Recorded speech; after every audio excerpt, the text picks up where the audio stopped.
Kuala Lumpur, the capital of Malaysia, is a city with a combination of boasting gleaming skyscrapers that reflects its modernity, along with a touch of colonial architecture that portrays the historical and cultural traces of Kuala Lumpur.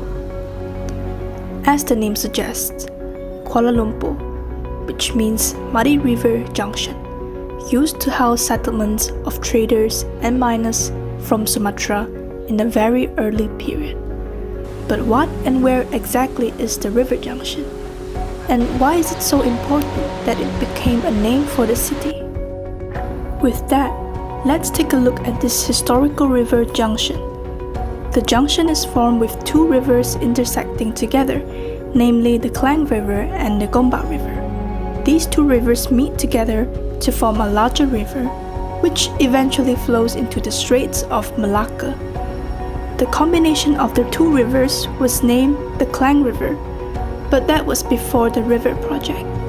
Nowadays, the youngsters prefer to call it River of Life instead of Klang River. The River of Life is a project launched by Kuala Lumpur City Hall. It is divided into three major components, and will further elaborate in the later part of this video. So back to River of Life.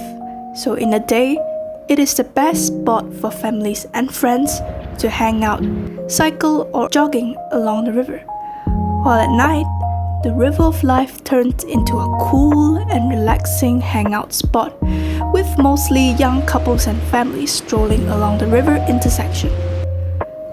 The blue lights and mist of the river became an attraction and also an Instagrammable spot for the youngsters.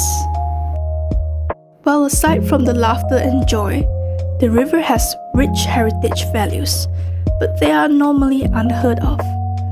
River of Life has become more of a backyard where views of the river should be hidden as much as possible. This was mentioned in a study conducted by Ahmad Rizwan and Nur Hasina from University Technology Mara. It says that a river is no more a catalyst, and their histories are slowly being forgotten. Well, let's see if this is true through interviews from the people near the river. We're currently at the intersection of the Sungai Klang and Sungai Gombak, also known as the River of Life. We'll be asking a few questions to people to see how well do they know the rivers. First things first, are you local? Yeah. Yes. No, I'm not local. Yes, I am. We're Malaysian, yeah. Yes, I'm local. Alright, so how often do you come to this place? Maybe once a month. At least 2-3 months once. About 2 times per week. It depends on weekends, on Friday, Saturday, Friday night, Saturday morning, Sunday morning. To be honest, this is my first time. Your first time? Yes. Actually, my first time. Yeah. Alright. So when you come here, what do you usually do? Walk around with friends, take photos and so on. For occasion, and basically this weekend. Oh. So I want to have my leisure time in here. I enjoy the environment here, how they preserve the old building and what they keep to make the, this old river, how to make tourists come here. Just go around, and look for the beauty, want to come here. The beauty of Malaysia? Yes, Yeah, okay, I usually come here for jogging. Yeah. Come here often. What do you just usually like riding my bike. for riding a bike? Alright. Yes. Do you know about the two rivers intersecting here? Yeah. Oh, so what's the name of the two rivers? Klang and Gombak. The name of this one? Yeah, of two rivers. No, just call it River of Life. Yes, so. Is it a river of life? Klang River, I think. And Jamik River, I think. It's called Masjid Jamik. This place? I'm not so sure about that. The names of the intersecting rivers are actually Sungai Gombak and also Sungai Klang. Oh, okay, correct. So So, do you know any historical significance of this river? Basically, that the settlement of Kuala Lumpur was founded here. don't know. Yeah, zero knowledge about this. Okay. I don't think so. Oh, I don't know. Also not so much. I think that is about now we used to call it pelombong, something like that. It's about a tin or something like that. That's how I know. I just know this used to be a court, and then also once it was a place for Malaysian Handicraft Development Corporation building, because I used to work over here. Okay. And then that's it. That's it. Oh, sorry. I'll give you a quick explanation of like the story and the timeline also. Okay, do you mind sharing? Okay, so it all started in 1820s.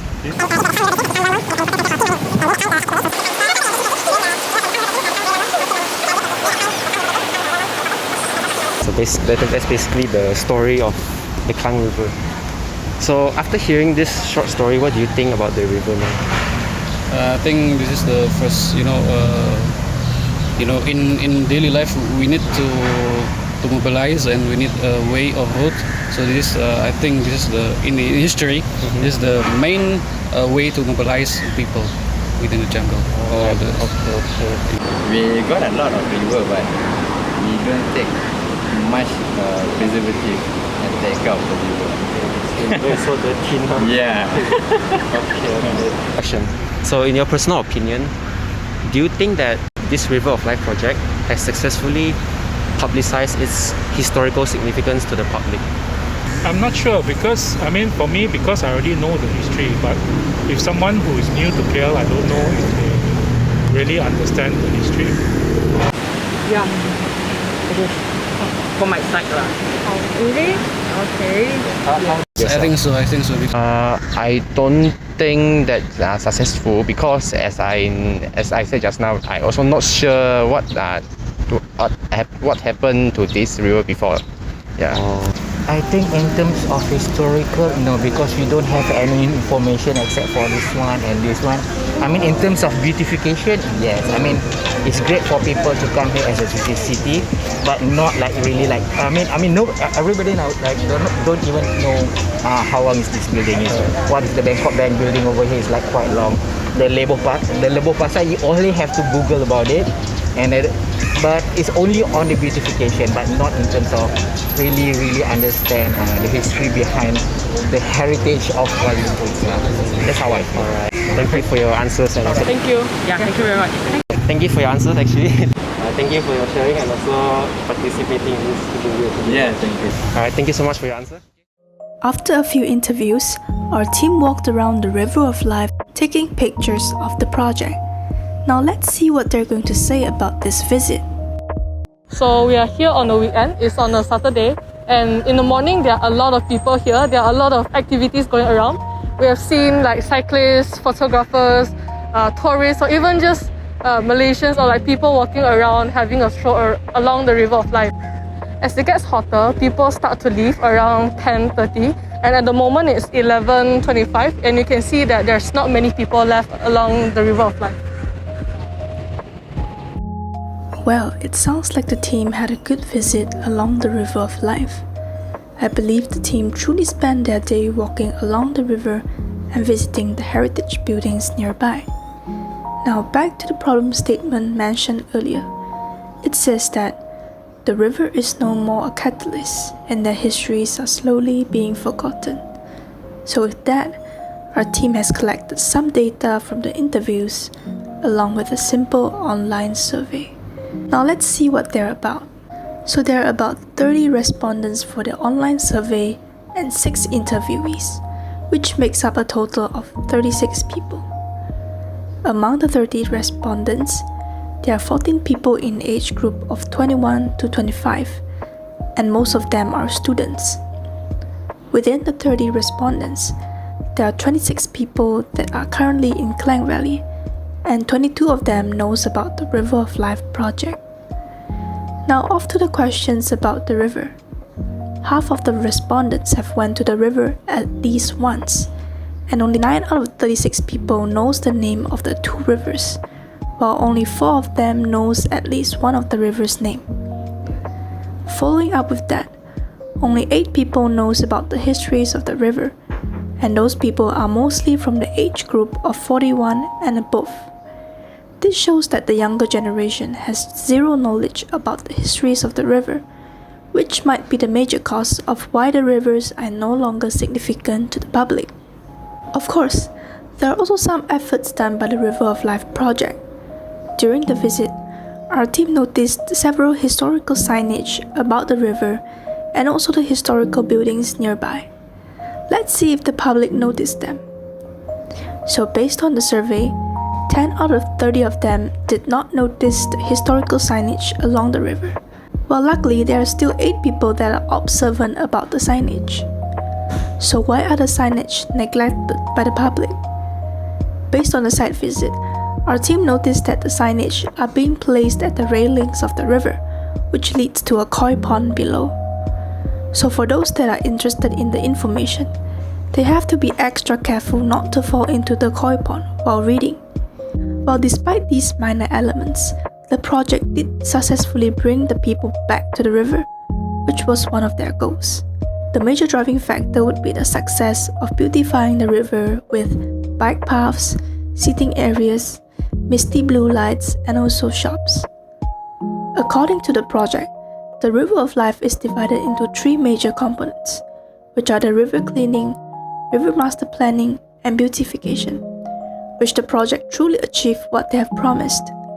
However, as mentioned by one of the interviewees, the project still lacks the historical element, which it needs more effort to publicize the historical significance of the river to the public. By that, with the survey before, it is concluded that most of the people are unaware of the signage along the river. This was more to the youngsters that visit the river once, just to publish a social media post on the internet. So with all the factors mentioned, the younger generations are unable to understand the historical significance of the river, and there might be a risk of passing down the histories to the next generation.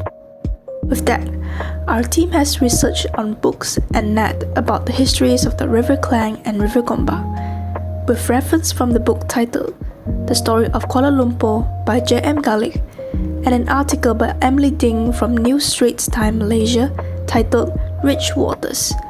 Our team present to you a short historical story of the River Klang and River Gombak. Starting in 1857, a party of 87 Chinese miners, who were said to be more technically experienced in tin mining, were sent to the confluence of the Klang and Gombak rivers by the chief of the Klang River, Raja Abdullah, to prospect for tin in the valley's upper reaches. There were jungle on either sides of the river, and each boat carried 10 men along the river. Upon reaching the junction, a small settlement was seen along the river. These were villages of traders and miners, mostly Sumatran Malay and a few Chinese. The sparse population of that empty country clusters along the riverbank, as the river was the only highway through the jungle. As they moved forward, a junction slowly approached to the eyes of the miners. Beyond this point, the boats were not able to move as the water of both rivers became too shallow. The miners were forced to unload their cargoes and moved on along the jungle path to Ampang, which is a miner's dam, where they started to prospect for tin. In the same year, all the original party of 87 miners perished eventually from malaria, but the mines were still open for business. And soon, there was a steady and profitable trade going. As ancillary trade grew, Kuala Lumpur became a trade center serving the outlying mines. Even the devastating effects of the Selangor Civil War of 1867 to 1874, which destroyed the mines, it didn't dim Kuala Lumpur's prospect. Under the watch of Yap Aloy, the then village Kapitan, the town was rebuilt. By the 1890s, Kuala Lumpur had grown into a sizable town with a population of about 20,000. There's a certain irony in the story of the Klang River. The river had created the city, but as the city developed, it outgrew the river. When the Kuala Lumpur Klang railway line was completed in 1886, the 4-hour boat journey was no longer an efficient means of transportation. As road transportation arrived on a larger scale, the Klang River fell into further disuse and neglect. Today, the Klang River is mainly used to supply water, though it is not the major source of Selangor. The Klang River is too polluted to be much practical or recreational use. From the early days, 2 major floods contributed to what the river looks like today. As a result of these disasters, the Klang River transformed from mud and natural vegetation to slabs of concrete. Still, the problem persisted, with major floods occurring every decade. Numerous possible contributing causes have been highlighted, including increasing siltation due to heavy construction along the riverbanks and unsustainable rubbish disposal practices. Despite all the hardships, the river junction eventually helped develop Kuala Lumpur into a modern city. One of the facts is that because of this river junction, which is the only highway through the jungle, the tin mining industry grew and even progressed the expansion of the small settlements into a city in just a little over 100 years. With this expansion, Kuala Lumpur even made its stand as the first Asian country to claim the tallest skyscraper, which surpassed the United States that has been on top of the chart for 100 years. Still, the age-old problem still exists, where people are slowly showing lesser appreciation towards the historical river. In hope to the project of River of Life, is there any chance that the project can help the people to recall and looking back at this river? According to Dr. Suhana Shamsuddin, the lead consultant for City Hall's Heritage Trail Master Plan and also a town planning and urban design specialist, she mentioned that a crucial opportunity was missed to integrate River of Life's development in the city center, especially at the historical area.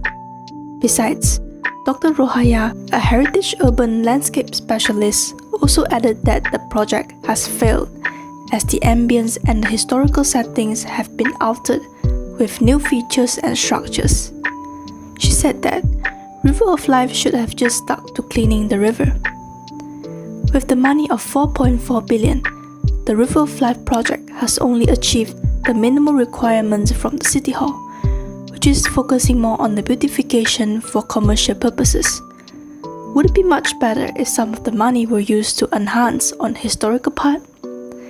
This would have educated the public on their histories, for them to understand the stories of the past, appreciate the works and sacrifices done to develop the city, and finally, to be inspired by the histories and passing on to the next generation.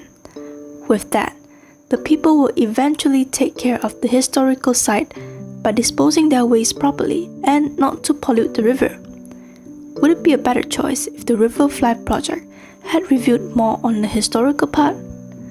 Well, we'll leave this question for you to think and hopefully have a different perspective on the river in your next visit.